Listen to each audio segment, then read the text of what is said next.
In our governance system, there are three tiers of government: the Gram Panchayat or the urban local body, the state government, and the government of India. Now, it is generally said or perceived that if the same political party is in power at each level or tier of the government, then in that state the progress will be more, the improvement will be more, the development will be more, the functioning of the government on the governance system will be smooth, highly efficient, and it will benefit the people over there. However, in reality, is it actually true?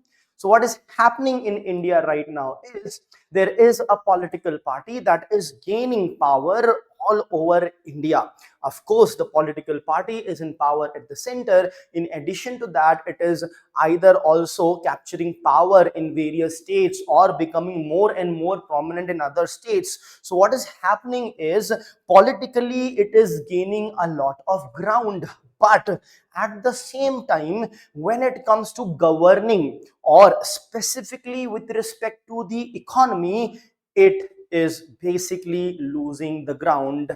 This is what is being said in the news, in the editorial article which we are going to look today. So it is being said that the party is winning the elections, but it's losing the economy. So we will see whether this actually holds water or not, and if it does, then what's the degree of it, and what can be done to reverse this or to improve this situation with respect to the economy that is there in the country. So let's get started with the news. So news, it's basically the article. Now this article is going to argue that the political party in power at the center is continuing to achieve major electoral victories, right? However, India's economic trajectory, right, uh, economic trajectory growth which is there are still concerns over the economic growth. The thing that this article highlights are few. First is the slow investment climate. It is with respect to the foreign investment, even the domestic investment. With respect to the foreign investment, specifically the weak foreign direct investment sentiment. Then the depreciation of the rupee that is taking place. $1 went up to 96 rupees, right? And concerns over policy unpredictability. There is no predictability of the policy. Even with respect to foreign relations, we are sort of moving away from Russia, who's our all-weather friend, and maybe towards closer to USA. So that is also not much predicted by many. Anyway, see, movement towards one country, away from country can happen. It has happened also, but needs to be justified and valid in doing so, right? So that is why the questions are being raised. So we get to understand that political success does not necessarily mean there will be economic success. So we have a situation wherein there is political success, but there are still economic concerns.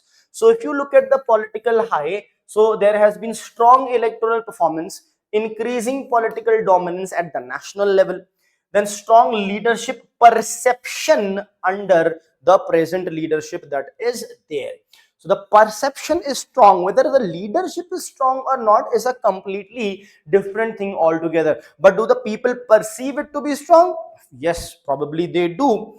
Now, when we look at the economic concerns raised, there is slow per capita income growth. That means, does that mean that the per capita income is declining? It is not. It is increasing, but the increase is very slow. Now, there is weak private investment sentiment. Private investment is not gaining pace much. Declining rupee. So what had happened is $1 was 85 rupees in November 2024 and became 90 in November 2025. So a 5 rupees depreciation within a year. Now there has been about 6 rupees of depreciation within few months itself. So that is a cause of concern. Even though RBI is trying to manage it by dumping a $1 billion on an average every single day, we are still not able to control or keep a check on the depreciation of the Indian rupee. Then concerns over business climate. ease of doing business, ease of entry, ease of exit, ease of foreign direct investment, all those things are still an issue. So what are the major economic challenges in front of us? See, India is no longer among fastest growing economies in per capita terms. See, otherwise we are still fastest growing in the sense that fastest growing major economy of the world, right? But not the fastest growing economy of the world, nor the fastest growing per capita economy in the per capita terms. Then there are concerns regarding employment generation. We have had jobless growth. Manufacturing growth is not increasing.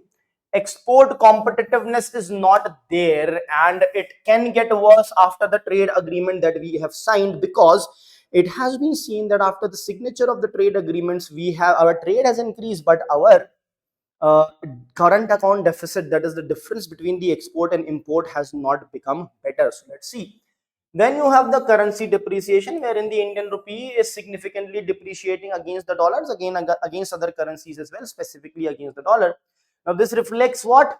Capital outflows. The money that is invested in India is basically flowing out of India, and the external vulnerabilities that is anyhow there. Then you have a fragile investment climate.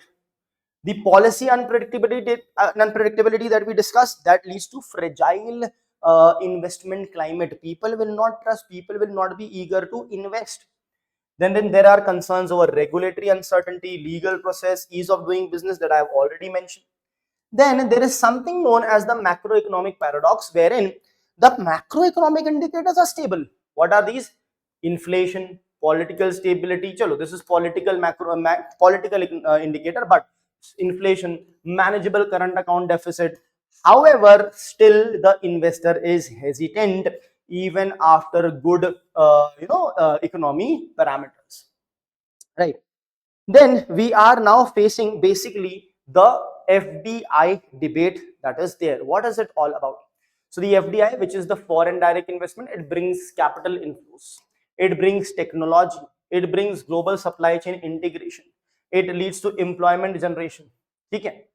However, even though it brings all these things, what India has basically done is, India has had a more restrictive investment approach after 2015. So since 2015, our approach is quite restrictive. Now, restrictive here means you are creating hindrances for the foreign direct investment to come. For example, we do not have full convertibility on our capital account, but that has been the case since forever. But even after 2015, there has been a lot of hurdles that have been created. Then if you look at the bilateral investment treaty, there are concerns with respect to that as well.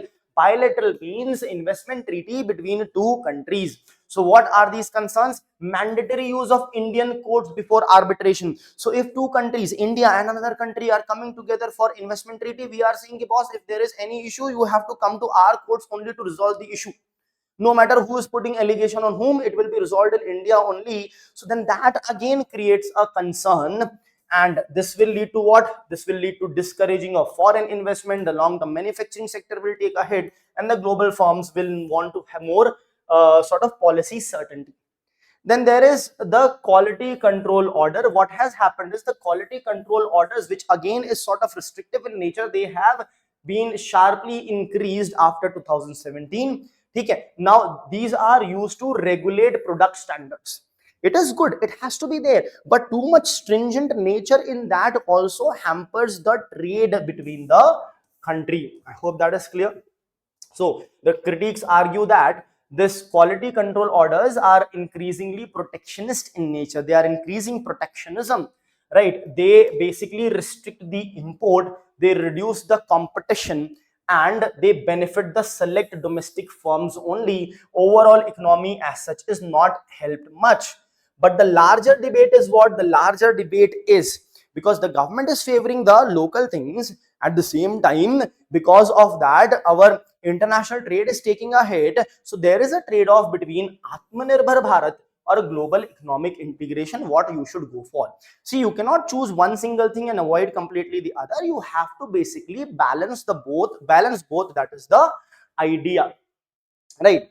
So from all this, what the writer and the article wants us to understand, that the political dominance, it cannot substitute for economic reforms, institutional efficiency, and investor confidence. Even though there is political stability, you still need to work for this. So what should India do? India should reform its bilateral investment treaty framework, improve our legal and contract enforcement, bring up ease of doing business, strengthen our manufacturing competitiveness, and promote policy stability, policy certainty, so that the firms and the foreigners and foreign companies also know that whatever policy we come up with, there is certainty towards that policy, and we will not erratically change that. If we can do that, we can ensure that our economy improves. Thank you.